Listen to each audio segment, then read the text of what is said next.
সারা বছরের ফজিলত এবং মর্যাদাপূর্ণ কয়েকটা দিনের একটা হলো আশুরার রোজা, এটার ব্যাপারে আল্লাহর প্রতি আমার ধারণা হলো যদি কেউ এই রোজাটি রাখে আল্লাহ সুবহানাহু ওয়া তাআলা তার পূর্বের এক বছরের ছোটখাটো গুনাহগুলো মাফ করে দেন। মাসের মধ্যে সম্মানিত 4টা মাস আছে, এর ভিতরে সবচেয়ে শ্রেষ্ঠ হলো এই মুহররম মাস, বছরের প্রথম মাস। এই সম্মানিত মাস উপলক্ষে আমার রুটিনে কোনো পরিবর্তন হয়েছে কি? এই জন্য আশুরার রোজা কয়টা রাখতে হবে? মুহররম মাসের সবচেয়ে দামি আমল কোন? মুহররম মাসে নারীদের স্পেশাল কোনো আমল আছে কিনা? নবী করিম সাল্লাল্লাহু আলাইহি ওয়াসাল্লাম বলেছেন, সিয়ামু ইয়াউমি আশুরা আহতাসিবু আলাল্লাহি আন ইউকাফিরা আস-সানাতাল্লাতী ক্বাবলাহা।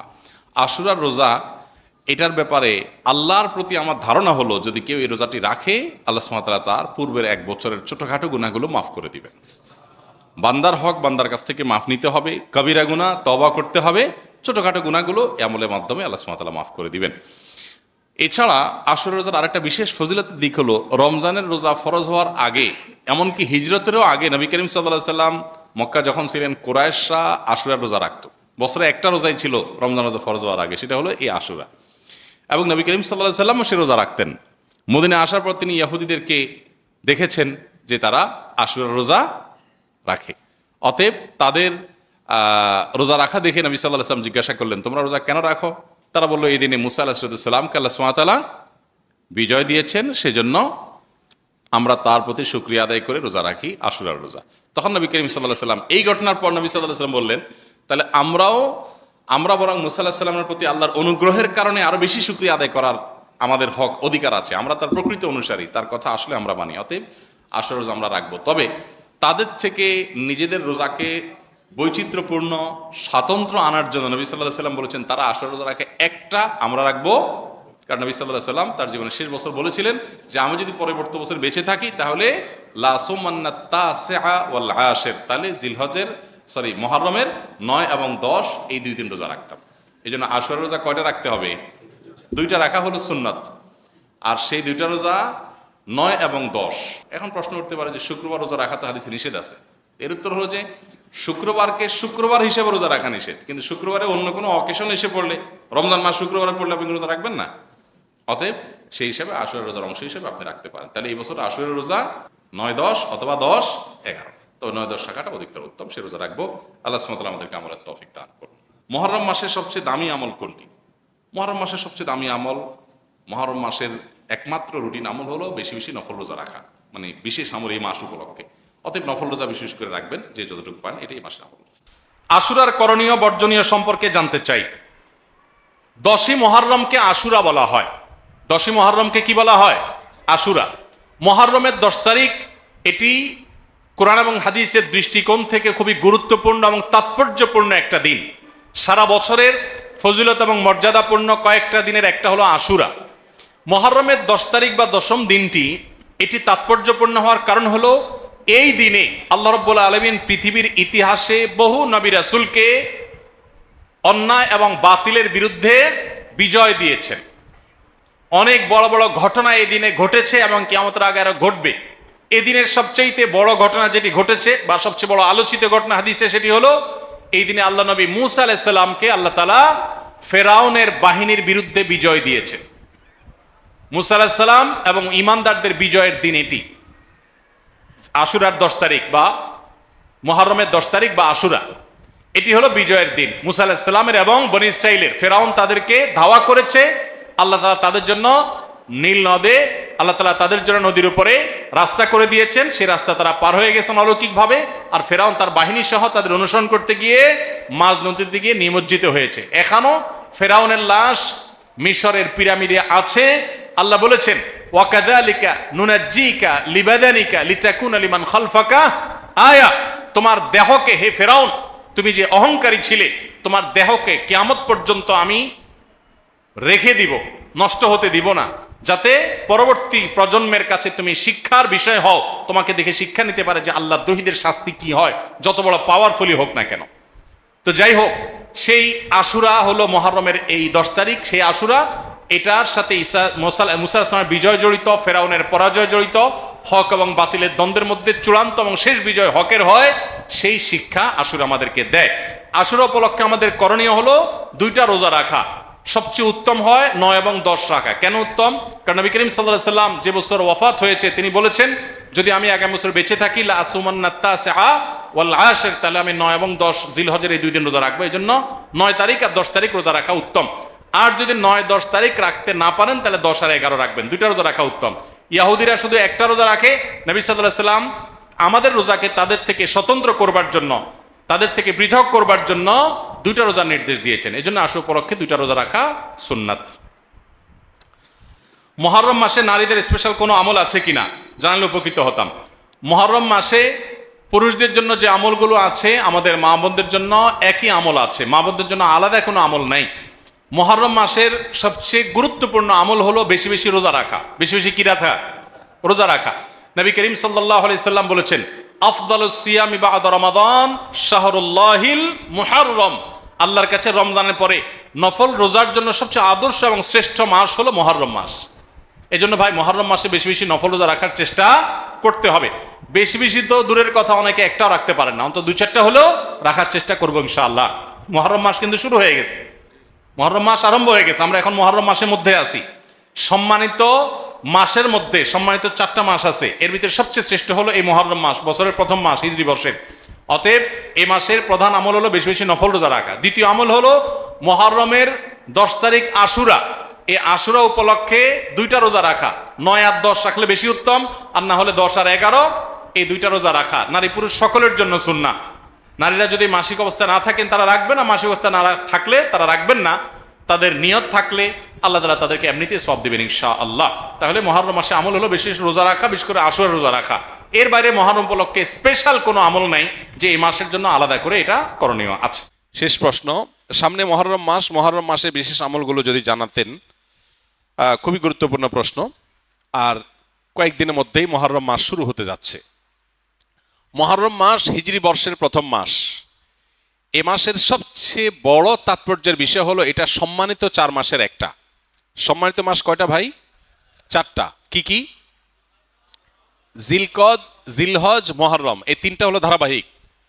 জিলকদ, জিলহজ এবং মুহররম বছরের 11তম, 12তম আর প্রথম, এই 3টা মাস। আর চতুর্থ মাসটা হলো রজব ও মুদার, আল্লাযী বাইনা জুমাদা ওয়া শাবান, জুমাদাস সানি এবং শাবানের মধ্যবর্তী রজব মাস। এই 4টা মাসকে আল্লাহ তাআলা কোরআনে কারিমে সম্মানিত 4 মাস বলেছেন। সম্মানিত 4 মাস উপলক্ষে সাধারণ ভালো কাজগুলো, রুটিন যে ভালো কাজগুলো আছে সেগুলো নিয়মিত করা, এক্সট্রা কোনো ভালো কাজের নির্দেশনা নাই। আর গুনাহ থেকে বেশিরভাগ বেঁচে থাকতে হবে, কারণ আল্লাহ বলেছেন যালিকা দ্বীনুল কাইয়্যিম ফালা তাজলিমু ফিহিন্না আনফুসাকুম। সম্মানিত মাসগুলোতে তোমরা নিজেদের প্রতি অবিচার করবা না, অর্থাৎ পাপাচার করবা না। অন্য সময় তো পাপাচার করা যাবেই না, এই মাসে বিশেষভাবে পাপাচার থেকে বেঁচে থাকার চেষ্টা করতে হবে। এখন এই যে জিলহজ যাচ্ছে, মুহররম আসছে, 2টাই কিন্তু সম্মানিত মাস। এই সম্মানিত মাস উপলক্ষে আমার রুটিনে কোনো পরিবর্তন হয়েছে কিনা? রুটিনে পরিবর্তন দূরে থাকুক, আপনি একবারও মনে করেছেন কিনা একটা সম্মানিত মাস আমি অতিক্রম করছি, এটা আপনার মাথায় একবারও আসছে কিনা? যদি না আসে তাহলে আপনি আল্লাহর দেয়া সম্মানিত মাসের সম্মান দিলেন না। এজন্য আমাদের অন্তত এই ধারণাটা মাঝে মধ্যে জেগে উঠতে হবে মনের মধ্যে যে আমরা সম্মানিত মাস ক্রস করছি, অতিক্রম করছি। তাহলে মুহররম মাস সম্মানিত মাসের ভিতরে সবচেয়ে সম্মানিত মাস। নবী করিম সাল্লাল্লাহু আলাইহি ওয়াসাল্লাম এই মাসের একটা বিশেষ করণীয় স্থির করেছেন, সেটা হলো বেশি বেশি নফল রোজা রাখা। মুহররম মাসে বেশি বেশি রোজা রাখা। তিনি বলেছেন আফদালুস সিয়ামি বা'দা রমাদান শাহরুল্লাহিল মুহররম। সহিহ মুসলিমের হাদিস যে রমজানের পর আল্লাহর কাছে সবচেয়ে উত্তম রোজা হলো আল্লাহর মাস মুহররম মাসের রোজা। এই জন্য এই মাসে বেশি বেশি আমরা নফল রোজা রাখবো ইনশাআল্লাহ। এই মাসের তাৎপর্যের আরেকটা কারণ হলো এই মাসে আশুরা আছে, অর্থাৎ মুহররমের 10 তারিখটা বিশেষ তাৎপর্য পূর্ণ একটা দিন, যেদিনে আল্লাহ তাআলা মূসা আলাইহিস সালামকে মুক্তি দিয়েছেন ফেরাউনের বাহিনীর বিপরীতে, এবং নবী সাল্লাল্লাহু আলাইহি সাল্লাম সেই ঘটনায় আল্লাহর কৃতজ্ঞতা আদায় করে মূসা আলাইহিস সালামের সপক্ষে তিনি আল্লাহর কাছে সিয়াম পালন করেছিলেন, এবং আশুরার দিনে রোজা রাখার ফলে 1 বছর পূর্বের গুনাহ মাফ হয়ে যায়। এবং আশুরার সাথে আরো একদিনের রোজা রাখে 9 অথবা 11 মুহররম, 10 তারিখে তো বটেই, তার সাথে 9 তারিখ অথবা 11 তারিখ প্লাস করে 2টা রোজা রাখা হলো সুন্নাহ। এটা হলো মুহররম মাসের করণীয়। সারা মাসে বেশি রোজা রাখা, আশুরার রোজা রাখা বিশেষভাবে, আর সম্মানিত মাস হিসাবে এ মাসের সম্মান দিয়ে চলা, এ হলো মুহররম মাসের করণীয়। এর বাইরে মুহররম মাসকে ঘিরে আমাদের দেশে তাজিয়া মিছিল, শোক মিছিল সহ নানাবিধ কার্যক্রম আমাদের চোখে পড়ে। এগুলোর সাথে কোরআন বা সুন্নাহর কোনো সম্পর্ক নেই, এগুলো মন গড়া এবং বেদাত। যেই দিনে আশুরার দিনে রোজা রাখার কথা বলা হয়েছে সেই দিনে লাল ডেক বসায় যদি খিচুড়ি খায় তাহলে সুন্নাহর খেলাফ কাজ হবে, আরো সে কাজটি আমাদের দেশে হচ্ছে। সুন্নাহর প্রচলন নাই, বেদাতের প্রচলন আছে। মুহররম মাস হিজরি সনের প্রথম মাস। এ মাস সম্মানিত 4 মাসের মধ্যে সবচেয়ে মর্যাদাপূর্ণ মাস। সম্মানিত 4টি মাসের মধ্যে সবচেয়ে মর্যাদাপূর্ণ মাস হলো মুহররম মাস। মুহররম শব্দের অর্থ হলো সম্মানিত, নামেই যার পরিচয়। অর্থাৎ এই মাসকে আল্লাহ সুবহানাহু ওয়া তাআলা মর্যাদা দিয়েছেন, সম্মান দিয়েছেন। এই মুহররম মাসটি শুরু হয়েছে মাত্র 2 দিন হলো। অতএব এই মাস জুড়ে একজন মুসলিম হিসাবে এই মাসের প্রতি মর্যাদা বোধ আমাদের অন্তরে লালন করতে হবে, জাগ্রত রাখতে হবে। আর এই মাসটিকে নবী করিম সাল্লাল্লাহু আলাইহি ওয়াসাল্লাম শাহরুল্লাহ বলেছেন, আল্লাহর মাস বলেছেন। মাস তো সবই আল্লাহ তাআলার, তারপরে এটাকে স্পেশালি আল্লাহর মাস বলার মানে হলো এই মাসটার বিশেষ গুরুত্ব বোঝানো। সব ছেলে মেয়েরাই বাপের সন্তান হলেও বাবা কোনো ছেলেকে যখন বলে তুই আমার সন্তান, তুই আমার ছেলে, এই তো আমার ছেলে, তখন এর মানে হলো তাকে বিশেষ স্নেহ মমতার কথা তিনি বোঝাচ্ছেন। ঠিক একইভাবে সব মাসগুলো, সব দিনগুলো আল্লাহ তাআলার হওয়া সত্ত্বেও মুহররমকে নবী করিম সাল্লাল্লাহু আলাইহি ওয়াসাল্লাম বলেছেন শাহরুল্লাহি আল মুহররম, আল্লাহর মাস মুহররম। তো এই জন্য এ মাসটার বিশেষ মর্যাদা বুঝে আসে। এ মাসে অন্যান্য সময়ত মাসের মতোই গুনাহগুলো থেকে, পাপের কাজ থেকে বেঁচে থাকার ব্যাপারে একবার হলেও আমাদের বিবেক বাধা দেওয়া উচিত, একটু হলেও আমাদের থামা উচিত যে আমি সম্মানিত মাসে সম্মান নষ্ট করছি, অন্যায় করে, অপরাধ করে, গুনাহ করে। এ হলো মুহররম মাস সম্পর্কে সংক্ষিপ্ত কথা। এ মাসে নফল রোজা বেশি বেশি নবী করিম সাল্লাল্লাহু আলাইহি ওয়াসাল্লাম রাখাকে উত্তম বলেছেন। রমজানের পরে সবচেয়ে বেশি এই মাসে নফল রোজা রাখাটা উত্তম। অতএব সে চেষ্টা আমরা করবো। আল্লাহ আমাদেরকে তৌফিক দান করুন। প্রিয় ভাইরা, মুহররম মাসের একটা বিশেষ দিন আছে আশুরা, যেটা মুহররমের 10 তারিখে হয়ে থাকে। এই মুহররম উপলক্ষে যদি আমি 1-2টা রোজাও রাখতে না পারি, তাহলে আমি কি জবাব দেব রাসূলুল্লাহ সাল্লাল্লাহু আলাইহি ওয়াসাল্লামের কাছে? সুযোগ অনুযায়ী অন্তত 1-2টা রোজা হলেও রাখার চেষ্টা করি। নিজে যদি রাখতে না পারি, নিজেদের বন্ধু বান্ধব, পরিবার যারা রাখার মতো সুযোগ আছে, ডিউটির চাপ নাই, কষ্টের ডিউটি নাই, তাদেরকে অন্তত উৎসাহিত করি। আলহামদুলিল্লাহ রাব্বিল আলামিন, ওয়াসসালাতু ওয়াসসালামু আলা নাবিয়িনা মুহাম্মদ ওয়া আলিহি ওয়া আসহাবিহি আজমাইন, আম্মা বা'দ। প্রশংসা কেবল আল্লাহ সুবহানাহু ওয়া তাআলার জন্য। দরুদ এবং সালাম নাজিল হোক প্রিয় নবী মুহাম্মদ মুস্তাফা সাল্লাল্লাহু আলাইহি ওয়াসাল্লামের প্রতি। আল্লাহুম্মা সাল্লি আলাইহি, আল্লাহুম্মা বারিক আলাইহি। সম্মানিত ভাই বন্ধুগণ, হিজরি বর্ষের প্রথম মাস মুহররম। এই মুহররম মাস, এই মাসের কিছু জ্ঞাতব্য বিষয় আছে, এ মাসের কিছু তাৎপর্য আছে, এ মাসের কিছু করণীয় আছে, আবার কিছু বর্জনীয় কাজ আছে। আমরা সংক্ষেপে আজকে জেনে নিব যে মুহররম মাসের কি গুরুত্ব কোরআন এবং হাদিসের দৃষ্টিতে আছে, এবং এই মাস উপলক্ষে একজন মুমিনের জন্য কি কি করণীয় আছে, আর এই মাস উপলক্ষে একজন মুমিনের জন্য কি কি বর্জনীয় আছে। প্রথম কথা হলো, মুহররম মাস এটি হলো কোরআনে কারীমের সূরা তাওবার 36 নম্বর আয়াতে ঘোষিত বছরের 12 মাসের 4টি সম্মানিত মাসের অন্যতম। আল্লাহ সুবহানাহু ওয়া তাআলা কোরআনে কারীমে সূরা তাওবার 36 নম্বর আয়াতে ইরশাদ করেছেন, মিনহা আরবাআতুন হুরুম। বছরের যে 12টি মাস আছে, তার মধ্য থেকে 4টি মাস হলো সম্মানিত মাস, বিশেষ মর্যাদাপূর্ণ মাস। সেই 4টি মর্যাদাপূর্ণ মাসের ব্যাখ্যা, তার বিশ্লেষণ দিতে গিয়ে সহিহ বুখারীতে আবু বকর রাদিয়াল্লাহু তাআলা আনহু বর্ণিত হাদিসে নবী সাল্লাল্লাহু আলাইহি ওয়াসাল্লাম ইরশাদ করেছেন, সালাসুন মুতাওয়ালিয়াত। 3টি হলো ধারাবাহিক মাস। বছরের যে 4টি সম্মানিত মাস আছে, সেই সম্মানিত 4 মাসের মধ্যে 3 মাস হলো ধারাবাহিক, একটার পর একটা। সেই ধারাবাহিক 3টি মাসের শেষ মাস হলো এই মুহররম। সম্মানিত মাসের অপর মাসটি হলো রজব, আল্লাযী বাইনা জুমাদা ওয়া শাবান, রজব মুদার আল্লাযী বাইনা জুমাদা ওয়া শাবান, অর্থাৎ রমজান মাসের আগের মাস, জুমাদা সানি এবং শাবান মাসের মধ্যবর্তী যে মাসটা রজব মাস, সেটাও সম্মানিত 4 মাসের 4র্থ মাস। প্রিয় ভাইরা, আমরা প্রায় সময় বলে থাকি যে আল্লাহ সুবহানাহু ওয়া তাআলা বছরের 12টি মাসের মধ্যে 4টি মাসকে সম্মানিত ঘোষণা দিয়েছেন, মর্যাদাপূর্ণ মাস বলে ঘোষণা দিয়েছেন। আল্লাহ যে মাসকে সম্মানিত বলে ঘোষণা দিয়েছেন, মর্যাদাপূর্ণ বলে ঘোষণা দিয়েছেন, সেই মাসগুলো কখন আসে, কখন যায়, বা কোন কোন মাস সম্মানিত মাস, কোন কোন মাস সাধারণ মাস, এই সম্পর্কে আমাদের সমাজে খুব একটা ধারণা নাই বললেই চলে। আমরা এখানে যারা আছি, আমরাও বেশিরভাগ লোক জানি না কোনটা সম্মানিত মাস আর কোনটা সাধারণ মাস, ঠিক না ভাই? ঠিক। অথচ কোরআনে কারিমে আল্লাহ সুবহানাহু ওয়া তাআলা এই সম্মানিত মাস সম্পর্কে বেশ কয়েকটি আয়াতে বিস্তারিত বিবরণ উল্লেখ করেছেন। নবী সাল্লাল্লাহু আলাইহি সাল্লাম একাধিক হাদিসে এ বিষয়ে আলোচনা করেছেন। তাহলে একজন মুমিন হিসাবে আমাদের জন্য এই সম্মানিত 4 মাস সম্পর্কে ধারণা রাখা জরুরি নাকি জরুরি না? প্রিয় ভাইরা, 2টি মাস চলে গেছে, এগুলো সম্মানিত মাস ছিল, কিন্তু আমরা কয়জন মানুষ এই মাসগুলো অতিবাহিত করার সময় মনে পড়েছে যে এটি একটি সম্মানিত মাস যাচ্ছে? কয়জন মানুষ এমন আছে? হাতে গুনে পাওয়া কঠিন হয়ে যাবে, ঠিক না ঠিক? প্রিয় ভাইরা, অতএব যে মাসটি এখন চলছে মুহররম মাস, এই মাসটিতে অন্তত আমরা এই কথা বারবার চিন্তায় আনার চেষ্টা করি, মাথায় আনার চেষ্টা করি, মনে করার চেষ্টা করি যে যেই মাসটি শুরু হয়েছে 30 দিন পর্যন্ত এই মাসটি আল্লাহ সুবহানাহু ওয়া তাআলা 4টি মাসকে বিশেষ সম্মানিত মাস বলেছেন, তার ভিতরে অন্যতম সেরা সম্মানিত মাস এটি। মুহররম শব্দের অর্থই হলো সম্মানিত। মুহররম শব্দের অর্থ কি? সম্মানিত। অতএব মুহররম মাসটি এই 4টি সম্মানিত মাসের মধ্যে আবার সবচেয়ে বেশি সম্মানিত মাস, সবচেয়ে বেশি মর্যাদাপূর্ণ মাস। আমরা আরো সহজ করে বলতে চাইলে বলতে পারি রমজানের পরে সবচেয়ে শ্রেষ্ঠ মাস হলো এই মুহররম মাস।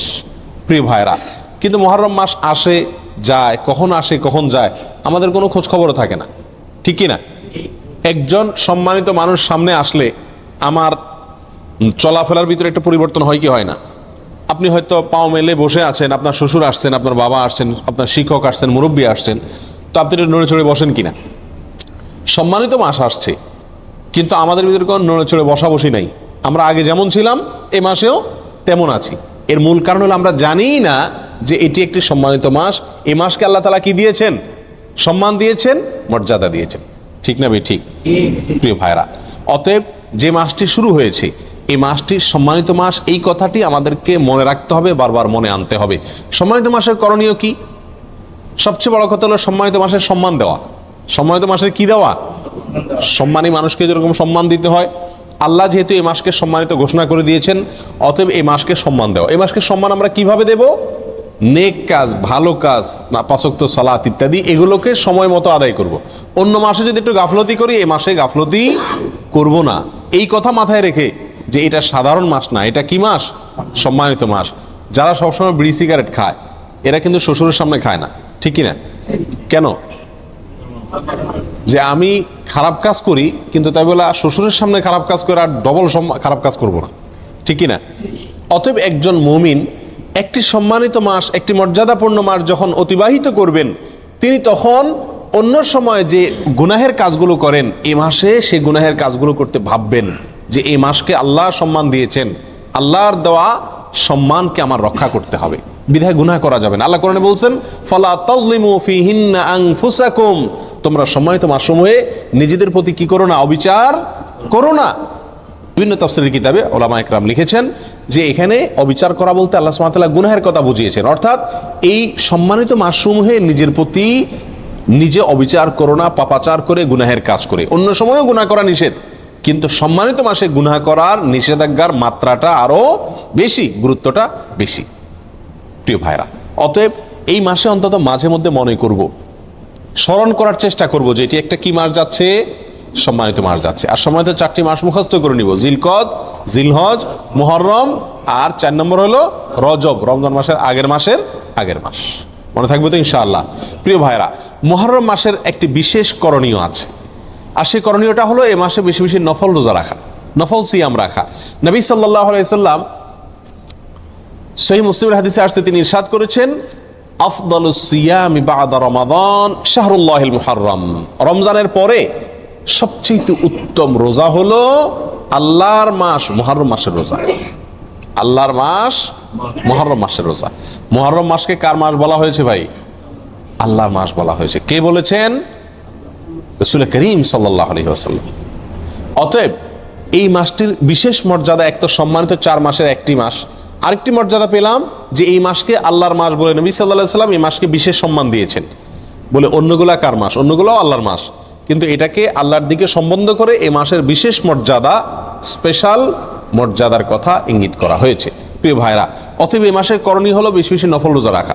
রমজানের পরে সবচেয়ে উত্তম নফল রোজার জন্য উত্তম মাস হলো এই মাস। নফল রোজার শ্রেষ্ঠ মাস মুহররম মাস। প্রিয় ভাইরা, আমরা বেশিরভাগ মানুষ মুহররম মাস উপলক্ষে আশুরার একটা দুটা রোজা রাখি, ওইটা আশুরা উপলক্ষে, ওটা ভিন্ন। মুহররম হিসাবে এই মাসে নবী সাল্লাল্লাহু আলাইহি সাল্লাম রোজা রাখার গুরুত্ব বর্ণনা করেছেন। রমজানের পরে সবচেয়ে বেশি রোজার জন্য গুরুত্বপূর্ণ মাস হিসেবে অভিহিত করেছেন। তিনি নিজে অবশ্য শাবানে রেখেছেন, এই মাসে রাখার সুযোগ তিনি পান না। এই মাসে রোজার ফজিলত নাজিল হওয়ার পরে তিনি রাখার সুযোগ পান নাই, তার আগেই হয়তো তিনি দুনিয়া থেকে বিদায় নিয়ে গেছেন, আর সেজন্য তিনি রাখতে পারেন নাই, কিন্তু আমাদেরকে জানাই গেছেন। প্রিয় ভাইরা, মুহররম তো প্রতিবারই আমাদের জীবনে একবার করে আসে, প্রতি বছরই একবার করে আসে। এই মুহররম উপলক্ষে যদি আমি একটি দুইটা রোজাও রাখতে না পারি, তাহলে আমি কি জবাব দেব রাসূলুল্লাহ সাল্লাল্লাহু আলাইহি সাল্লামের কাছে? কথা বুঝে আসছে? এই মুহররম উপলক্ষে যদি একটি রোজাও আমি না রাখি, তাহলে নবী সাল্লাল্লাহু আলাইহি সাল্লাম যে মাসে রোজার এত গুরুত্ব বর্ণনা করছেন, সেটাকে আমি কোনো কি করলাম না, কেয়ারই করলাম না, পাত্তাই দিলাম না। ঠিক না ভাই? ঠিক। এই জন্য ভাই, সুযোগ অনুযায়ী অন্তত একটা দুটা রোজা হলেও রাখার চেষ্টা করি। নিজে যদি রাখতে না পারি, নিজের বন্ধু বান্ধব পরিবার যারা রাখার মতো সুযোগ আছে, ডিউটির চাপ নাই, কষ্টের ডিউটি নাই, তাদেরকে অন্তত উৎসাহিত করি এবং নিজে মাথায় রাখি, নিয়ত রাখি, আল্লাহ যখনই তৌফিক দিবেন মুহররম মাস উপলক্ষে এই মাসে নফল রোজা রাখার গুরুত্ব রয়েছে, সেই জন্য অন্তত এক দুটা রোজা হলেও রাখার চেষ্টা করি। রাখবো তো ইনশাআল্লাহ। আল্লাহ তাআলা আমাদের সকলকে তৌফিক দান করেন। প্রিয় ভাইরা, এই হলো মুহররম মাস উপলক্ষে করণীয়। একমাত্র করণীয় হলো এই মাসে বেশি বেশি নফল রোজা রাখা, আর সম্মানিত মাস হিসেবে গুনাহের কাজ কম করা, নেকির কাজ ভালো করে বেশি করে করার চেষ্টা করা, যুদ্ধ বিগ্রহ না করা। এই মাসের একটা বিশেষ দিন আছে আশুরা, যেটা মুহররমের 10 তারিখে হয়ে থাকে। এই আশুরা উপলক্ষে আমাদের বেশ কিছু করণীয় আছে, আবার কিছু বর্জনীয় আছে। করণীয় কাজ কি সে বিষয়ে বলার আগে বলতে চাই, নবী করিম সাল্লাল্লাহু আলাইহি সাল্লাম মক্কা থেকে যখন মদিনায় হিজরত করে আসলেন, তিনি দেখলেন যে মদিনার মানুষেরা, ইহুদিরা, মদিনায় ইহুদিদের বসবাস ছিল, তাদেরকে তিনি দেখতে পেলেন যে তারা আশুরার দিন অর্থাৎ মুহররমের 10 তারিখে রোজা রাখে। তখন নবী করিম সাল্লাল্লাহু আলাইহি সাল্লাম তাদেরকে জিজ্ঞেস করলেন যে তোমরা এই দিনে রোজা রাখো কেন, রহস্য কি, কি কারণে রোজা রাখো? তখন ইহুদিরা নবী সাল্লাল্লাহু আলাইহি সাল্লামকে জবাব দিলেন যে এই দিনে আমরা রোজা এই জন্য রাখি যে এই দিনে আল্লাহ সুবহানাহু ওয়া তাআলা তার নবী, আমাদের নবী অর্থাৎ বনী ইসরাঈলের নবী, ইহুদিদের নবী মুসা আলাইহিস সালামকে এবং তার জাতি বনী ইসরাঈলকে আল্লাহ তাআলা মুক্তি দিয়েছেন। ফেরাউনের অধীনে তারা কৃতদাস হিসাবে দীর্ঘদিন বন্দী ছিলেন, জুলুমের শিকার ছিলেন। আল্লাহ তাআলা তাদেরকে মুক্তি দান করেছেন, ফেরাউনকে ডুবিয়েছেন, সমুদ্রে ফেরাউনকে ডুবিয়েছেন, আর মুসা আলাইহিস সালামকে এবং বনী ইসরাঈলকে আল্লাহ তাআলা রক্ষা করেছেন। তাহলে বনী ইসরাঈল জাতির প্রতি, মুসা আলাইহিস সালামের প্রতি আল্লাহ তাআলা অনুগ্রহ নাজিল করেছেন, তাকে এবং তার জাতিকে স্বাধীনতা দিয়েছেন, মুক্তি দিয়েছেন। আর সেই জন্য আমরা তার উম্মত হিসাবে শুকরিয়া আদায় করে এই দিন রোজা রাখি। নবী করিম সাল্লাল্লাহু আলাইহি সাল্লাম তাদের এই কথা শুনে বললেন, নাহনু আহাক্কু বিমূসা, তোমরা মুসা আলাইহিস সালামের অনুসারীর দাবি করো ঠিক আছে, কিন্তু মুসা আলাইহিস সালামের অনুসারী হিসাবে তোমরা যত না সত্য, তার চাইতে বেশি সত্যবাদী অনুসারী হিসাবে আমরা। অতএব মুসা আলাইহিস সালামের প্রতি আল্লাহর অনুগ্রহ নাজিল হয়েছে এই দিনে, সেই উপলক্ষে তোমরা যদি শুকরিয়া আদায় করে আল্লাহর কাছে রোজা রাখো, তাহলে আমাদের রোজা রাখার অধিকার আরো বেশি। এই নবী সাল্লাল্লাহু আলাইহি সাল্লাম তখন সাহাবা একরামকে বললেন যে তোমরাও কি করবে, আশুরার দিনে রোজা রাখবে, তবে ইহুদিদের সঙ্গে ব্যতিক্রম করবে। ইহুদিদের সঙ্গে কি করবে? ব্যতিক্রম করবে। আর ব্যতিক্রমটা হলো এই যে তারা একটি রোজা রাখে, আমরা দুইটা রাখবো। তারা রাখে শুধু আশুরার দিনে, আমরা রাখবো তার সাথে আরেকটা রোজা যোগ করে। এই আরেকটা রোজা যোগের ব্যাপারে কোনো কোনো বর্ণনা আসছে একটা আগে অথবা একটা পরে, অর্থাৎ 9, 10 অথবা 10, 11। আশুরা তো 10 তারিখের রোজা, তার সাথে একটা আগে অথবা পরে যে কোনো একদিন একটা রোজা যোগ করে হয় 9, 10 আর না হয় 10, 11 রাখার জন্য বলা হয়েছে। যদিও সেই হাদিসকে ওলামা একরামের কেউ কেউ সহিহ বলেছেন, কেউ কেউ জয়ীফ বলেছেন। তবে নবী করিম সাল্লাল্লাহু আলাইহি ওয়াসাল্লাম তার মৃত্যুর আগের বছর বা তিনি তার মৃত্যুর বছর বলেছিলেন যে আল্লাহ যদি আমাকে আগামী বছর হায়াতের বাঁচিয়ে রাখেন, আমি যদি বেঁচে থাকি, তাহলে লাসুমান্নাত তাসিআ ওয়াল আশিরা, তাহলে আমি আগামী বছর মুহররম আসলে, আশুরা আসলে 9 এবং 10 2 দিন রোজা রাখবো। এই হাদিস থেকে বোঝা গেল নবী সাল্লাল্লাহু আলাইহি সাল্লামের আকাঙ্ক্ষা ছিল, তার নিয়ত ছিল, তার ইচ্ছা ছিল আশুরার সাথে আগের দিন রোজা মিলিয়ে রাখা, অর্থাৎ 9, 10, 11 না। এই জন্য ওলামা ইকরাম বলেন সবচেয়ে উত্তম হলো আশুরা উপলক্ষে একজন মুমিনের জন্য 2টা রোজা রাখা। আর সে 2টা রোজা হলো কোনটা? 9 এবং 10। কথা বোঝা আসছে? শুধু 10 তারিখের রোজা রাখা যাবে কিনা, যে 2টা রাখতে পারতেছে না সে কমপক্ষে একটা রাখতে পারবে কিনা, এ বিষয়ে ওলামা ইকরাম অনেকে বলেছেন এটা অনুচিত হবে, মাকরুহ হবে। কেন? কারণ হলো ইহুদিদের সাথে মিল হয়ে যায়, নবী সাল্লাল্লাহু আলাইহি ওয়াসাল্লাম ইহুদিদের থেকে ব্যতিক্রম করতে বলেছেন, সেজন্য একটা রাখা উচিত নয়। আর অন্যান্য ওলামা ইকরাম বলেন যে নাই মামার চাইতে কানা মামা ভালো, একেবারে দুইটা যদি না রাখতে পারে কমপক্ষে একটা রাখলো। কথা বুঝে আসছে? তো যাই হোক, দুইটা রাখা উত্তম, আর সেটা হলো 9 এবং 10। নবী সাল্লাল্লাহু আলাইহি সাল্লাম আশুরার রোজার ফজিলত তালাশের জন্য, এই রোজার ফজিলত অন্বেষণের জন্য যত চেষ্টা করতেন, রমজানের ফরজ রোজার পরে অন্য কোনো নফল রোজার ব্যাপারে, নফল রোজার ফজিলত আহরণ করার ব্যাপারে এত বেশি চেষ্টা তিনি করতেন না বলে হাদিসে প্রমাণিত। এক বর্ণনা আসছে, নবী সাল্লাল্লাহু আলাইহি সাল্লাম বলেছেন, আবু হুরায়রা রাদিয়াল্লাহু তাআলা বর্ণনা করছেন হাদিসটি, যে নবী সাল্লাল্লাহু আলাইহি সাল্লাম ইরশাদ করেছেন, সিয়ামু ইয়াউমি আশুরা আহতাসিবু আলাল্লাহি আন ইউকাফিরা সানাতাল্লাতী ক্বাবলা। আশুরার দিনে যদি কেউ রোজা রাখে, আল্লাহর প্রতি আমার ধারণা হলো আল্লাহ তাআলা তার পিছনের 1 বছরের গুনাহ মাফ করে দিবেন। ছোট ছোট যে অপরাধগুলো হয়ে থাকে এগুলো আল্লাহ তাআলা মাফ করে দিবেন যদি কেউ কি রাখে, আশুরার রোজা রাখে। প্রিয় ভাইয়েরা, এই রোজার এত বেশি গুরুত্ব যে মদিনাতে সাহাবায়ে কেরাম ফরজ রোজা ছাড়া অন্য কোন নফল রোজার জন্য নিজের শিশুদেরকে রোজা রাখাইতেন না, বা রাখাইতেন বলে জানা যায় না, কিন্তু আশুরার রোজা তাদের ছোট ছোট শিশুদেরকে দিয়ে রাখাইতেন। এবং শুধু রাখাইতেন তা নয়, বাচ্চারা যাতে রোজাটা রাখতে পারে, যাতে ক্ষুধার তাড়নায় ভেঙে না ফেলে, সেজন্য তাদেরকে খেলনা ইত্যাদি দিয়ে ভুলায় রাখতেন। এইসব কিছু থেকে আশুরার রোজার গুরুত্ব একজন মুমিনের কাছে পরিষ্কারভাবে ফুটে ওঠে।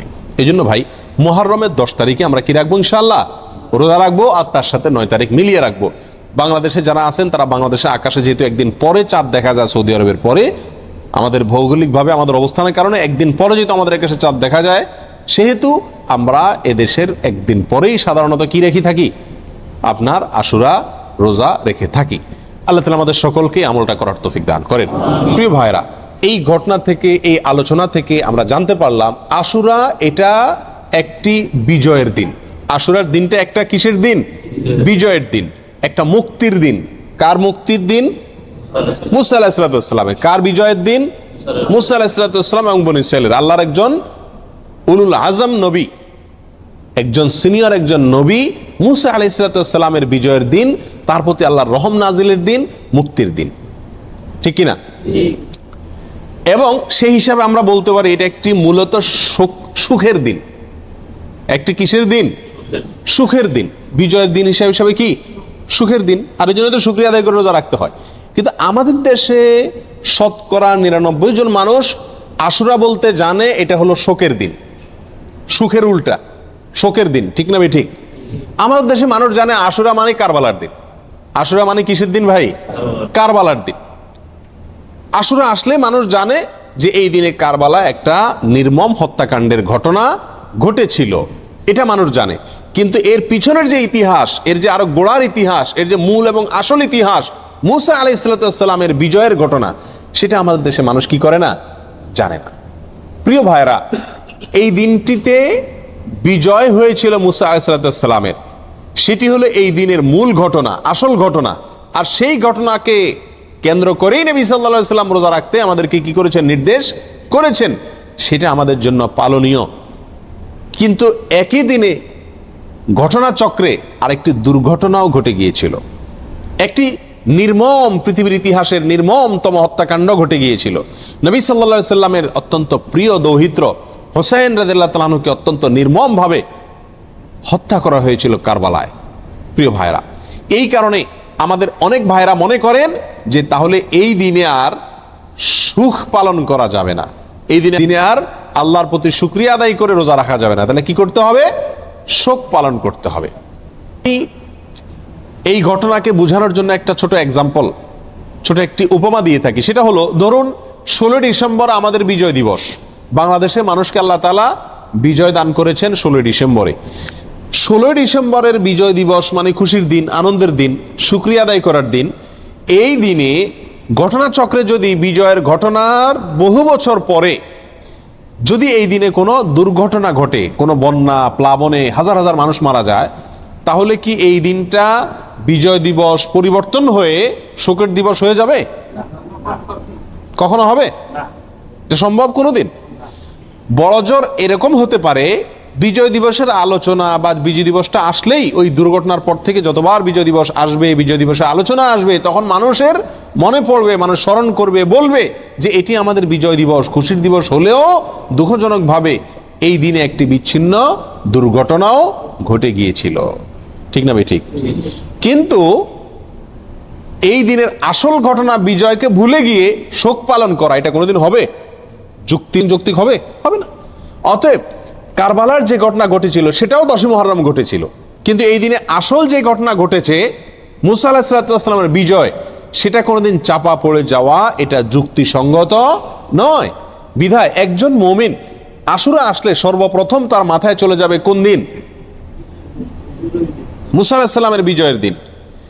এরপরে পাশাপাশি একই দিনে যেহেতু আরেকটি নির্মম ঘটনা ঘটেছে সেটাও তার মনে আসতে পারে, এবং সে উপলক্ষে হুসাইন রাদিয়াল্লাহু তাআলা আনহু সহ তার পরিবারের সদস্যরা যারা নির্মমভাবে নিহত হয়েছিলেন, হত্যা করা হয়েছিল, তাদের জন্য আল্লাহ সুবহানাহু ওয়া তাআলার কাছে দোয়া করতে পারেন।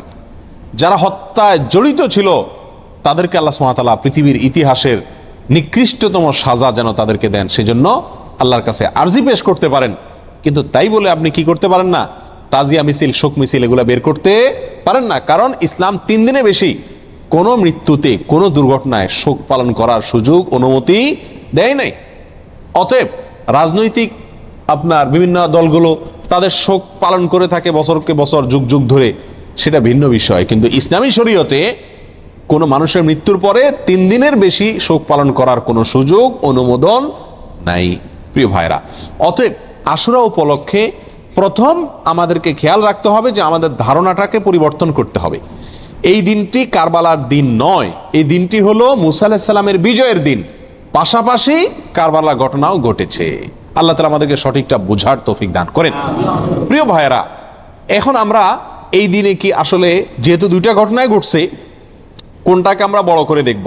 মুসা আলাইহিস সালামের বিজয়কে বড় করে দেখব, নাকি হুসাইন রাদিয়াল্লাহু তাআলা আনহুর মৃত্যুকে, শাহাদাতকে, শোকের দিনটাকে, শোকটাকে বড় করে দেখব? কোনটাকে বড় করে দেখব? মুসা আলাইহিস সালামের বিজয়টাকে বড় করে দেখব। কেন? 2 কারণ। নাম্বার 1, মুসা আলাইহিস সালামের বিজয়ের খবর দিয়ে গেছেন মুহাম্মদ সাল্লাল্লাহু আলাইহি ওয়াসাল্লাম, এবং তিনি ওই বিজয় পালন করা, রোজা রাখার মাধ্যমে সেই বিজয় পালন করার জন্য আমাদেরকে শিক্ষা দিয়ে গেছেন। ঠিক না ভাই? ঠিক। শুকরিয়া আদায় করার জন্য রোজা রাখার আদর্শ তিনি রেখে গেছেন। তার আদর্শ পরিবর্তন হওয়ার কোনো সুযোগ আছে? আল্লাহ সুবহানাহু ওয়া তাআলা বলেছেন, আল ইয়াউমা আকমালতু লাকুম দীনাকুম ওয়া আতমামতু আলাইকুম নি'মাতি ওয়া রাদিতু লাকুমুল ইসলামা দীনা। তোমাদের প্রতি আজ আমি ইসলামকে পরিপূর্ণ, আমার নিয়ামতকে পরিপূর্ণ করে দিয়েছি। ইসলামের মধ্যে নবী সাল্লাল্লাহু আলাইহি সাল্লামের ইন্তেকালের পরে, তার মৃত্যুর পরে আর কোনো জিনিস যোগ হওয়া অথবা বিয়োগ হওয়ার কোনো সুযোগ নাই। অতএব নবী সাল্লাল্লাহু আলাইহি সাল্লামের মৃত্যুর বহু বছর পরে কারবালার ঘটনা ঘটেছে, বিধায় কারবালার ঘটনাকে কেন্দ্র করে কোনো কর্মসূচি যদি দিতে হয়, একই দিনে নবী সাল্লাল্লাহু আলাইহি সাল্লামের কর্মসূচি থাকে, দেওয়া কর্মসূচি থাকে, তাহলে কোনটা অগ্রাধিকার পাওয়ার কথা? নবী সাল্লাল্লাহু আলাইহি সাল্লামের দেওয়া কর্মসূচি, তার শেখানো বাতানো আমলের অগ্রাধিকার হওয়া যুক্তির দাবি। ঠিক না ভাই? ঠিক। প্রিয় ভাইয়েরা, অতএব এই দিনে আমাদের যে ভুল একটি কালচার আমাদের সমাজে প্রচলিত আছে, সেটা হলো এই দিন উপলক্ষে আমাদের সমাজে সবচেয়ে বড় ভুল, এই দিন উপলক্ষে সবচেয়ে বড় ভুল হলো যে এই দিনটাকে আমরা মনে করি কারবালার দিন। এই দিনটার আসল ইতিহাসটাকে আমরা জানি না। প্রিয় ভাইরা, এর পিছনে আমাদের মিডিয়ার বিশাল বড় ভূমিকা। আমাদের দেশে যে সমস্ত মিডিয়া আছে, সেটা প্রিন্ট মিডিয়া হোক আর ইলেকট্রনিক মিডিয়া হোক, এই সব মিডিয়াগুলো সব সময় দেখবেন সুন্নাহকে কখনো এরা প্রচার করে না, সবসময় বেদাতকে ফলাও করে এবং প্রচার করে, সুন্নাহকে দমিয়ে রাখার চেষ্টা করে মিডিয়াগুলো। যেমন এই আশুরাকে কেন্দ্র করে আপনারা দেখবেন ঢাকা শহরের পুরান ঢাকায় মিরপুরে 2-1টা জায়গাতে 200, 150, 100 ছোট ছোট বাচ্চা পোলাপান, এরা তাজিয়া মিছিল মানে শোক মিছিল বের করে, কারবালার ঘটনাকে স্মরণ করে আশুরার দিনে শোক মিছিল বের করে। ওই মিছিলের ঘটনাকে, ওই মিছিলকে আপনার সারাদিন টেলিভিশন, রেডিও, পত্রপত্রিকায় ফলাও করে প্রকাশ করে, এবং ওই দিনের সংবাদের অন্যতম শিরোনাম থাকে সমস্ত মিডিয়াগুলোতে, আজ পবিত্র আশুরা। আজকের এই দিনে মহানবী হযরত মুহাম্মদ সাল্লাল্লাহু আলাইহি সাল্লামের প্রিয় দৌহিত্র হুসাইন রাদিয়াল্লাহু তাআলা আনহুকে কারবালার প্রান্তরে, ইরাকের কারবালার প্রান্তরে নির্মমভাবে শহীদ করেছে অমুক অমুক অমুক অমুকে। এখানে বলতে বলতে কোনো মিডিয়াতে, বিশেষ করে রেডিও চ্যানেলগুলোতে বিশিষ্ট সাহাবী, কোরআনের লেখক, ওহির লেখক মুআবিয়া রাদিয়াল্লাহু তাআলাকে অকথ্য ভাষায় গালিগালাজ করা হয়। কথা বুঝে আসছে? এবং সংবাদে আরো বলা হয় এই দিনটি উপলক্ষে রাজধানী ঢাকা সহ দেশের বিভিন্ন জায়গায় তাজিয়া মিছিল বের করা হয়েছে, অর্থাৎ শোক মিছিল বের করা হয়েছে। প্রিয় ভাইরা, 150-200 লোকের 2-3টা মিছিল, এটা সারাদিন সংবাদে বলে।